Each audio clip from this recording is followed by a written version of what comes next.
Hi, I thought I'd turn the camera on again. I was just looking at this dead incinerator over here, and I'm at a dead end on the street, and it got me thinking about dead ends.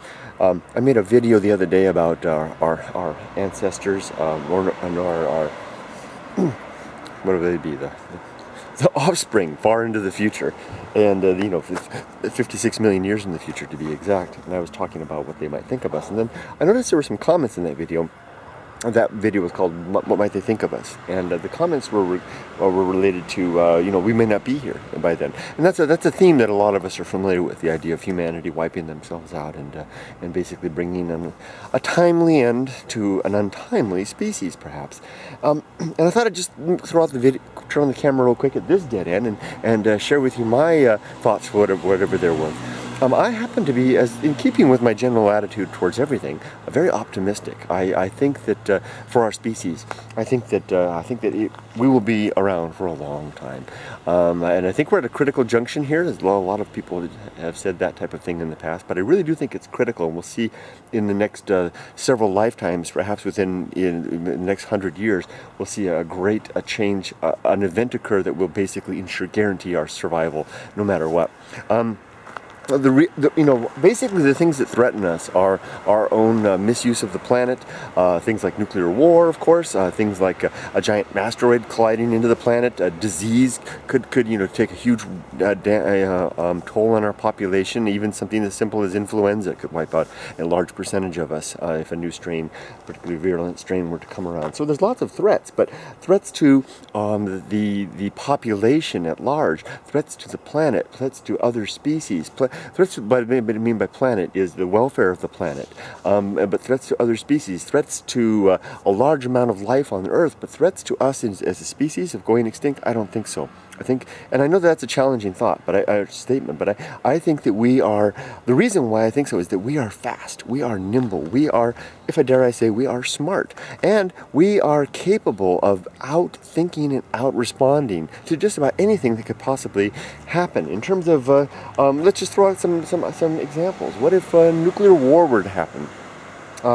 Or let's say the giant asteroid were to strike the planet, like the one that wiped out the dinosaurs.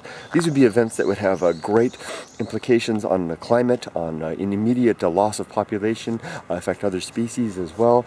But I think that we could survive these things due to the fact that they would cause changes that we can respond to. In terms of nuclear war, we can respond as a species, as small communities of individuals. We can respond to the loss of political stability, the loss of economic structures. We can survive the loss of a great number of our population to a point. There's a limit after which, in biology, in all cases, there's a limit at which if you don't have enough of the particular species around, then they can't survive. But I think that there would be enough of us left after either of those two types of events to more than make up for that. Why would I think something like an asteroid? Well, we've done it in the past. The asteroid that wiped out the dinosaurs, we survived that. Of course, we weren't anything like we are now. We were just small. Our ancestors then were just small little rodents that living in burrows in the ground. But they survived by being small, by being adaptable, and by being able to basically wait out the nuclear winter that came, the so-called nuclear winter, the change in climate that came that wiped out the dinosaurs, that they couldn't respond to that.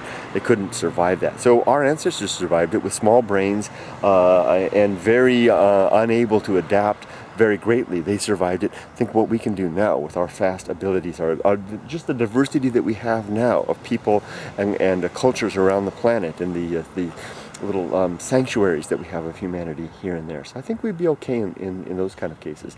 Now, what if a super giant asteroid, the type much bigger than what hit the dinosaur, something the size of what caused the moon, a Mars-sized object were to come? Well, it's unlikely that that's going to happen. There's just not that many types of objects, rogue objects out there. But let's say something that of that scale were to come, that could basically have the potential of big old mosquito, of making the Earth a molten ball again. Well, that would certainly wipe out life on this planet. I mean, anything smaller than that, even if it did wipe us out, there's actually life down in the crust of the Earth. There's life in Arctic lakes down deep kilometers below the ice. But if something that big happened that basically brought the entire planet back to a ball of molten magma, no, of course all life would be gone, so we couldn't survive that. However, I think that we are at great risk of that type of thing, although I think the risk is very small. We are at risk of that type of thing happening as long as our life, as long as our species is confined to this world. This is where I come back to the point I wanted to make about we're within a couple of hundred years, or maybe even this century, of seeing a change that will occur. When humans have established colonies, sustainable, self-sufficient colonies of a sufficient population number off planet, either in space stations or on a planet such as Mars, or somewhere maybe on Titan, if we can survive the gravitational, the magnetic fields and the gravitation plays that occurs out there. What is it? It's the radiation. That's the radiation that's the problem out in those big gas giant moons. But if we can do that, maybe just have a great big space station orbiting somewhere between ourselves and Mars, or out by the asteroid belt, mining the asteroid belt. The key there, let's come back to that point, you have to have enough people. It can't be just a colony of 10 people, 5 men and 5 women. I don't think that's enough. That would be too small a bottleneck for our species to pass through. Let's say that group was out there at a space station.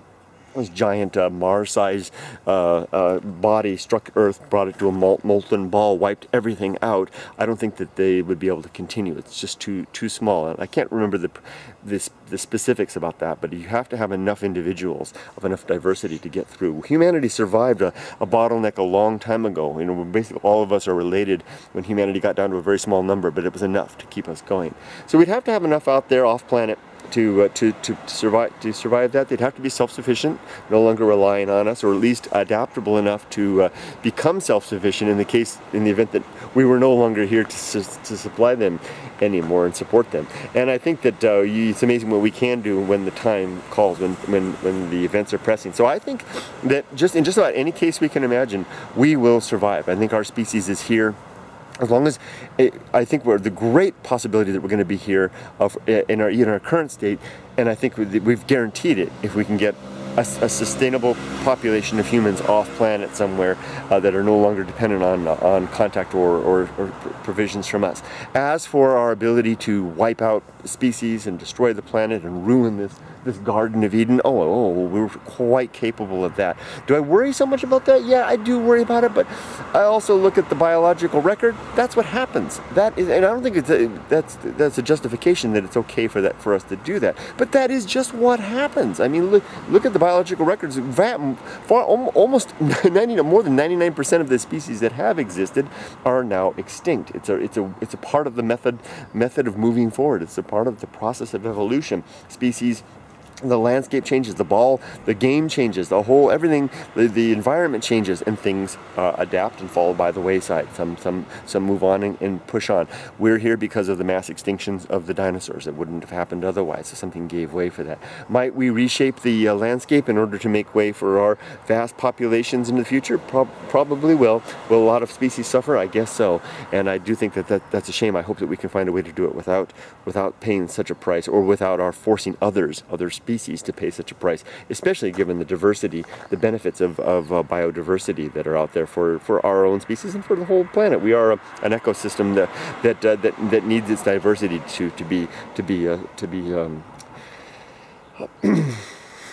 be life in all of its beauty and complexity. So there we go. I think we're around for a while. I don't think we're going anywhere soon.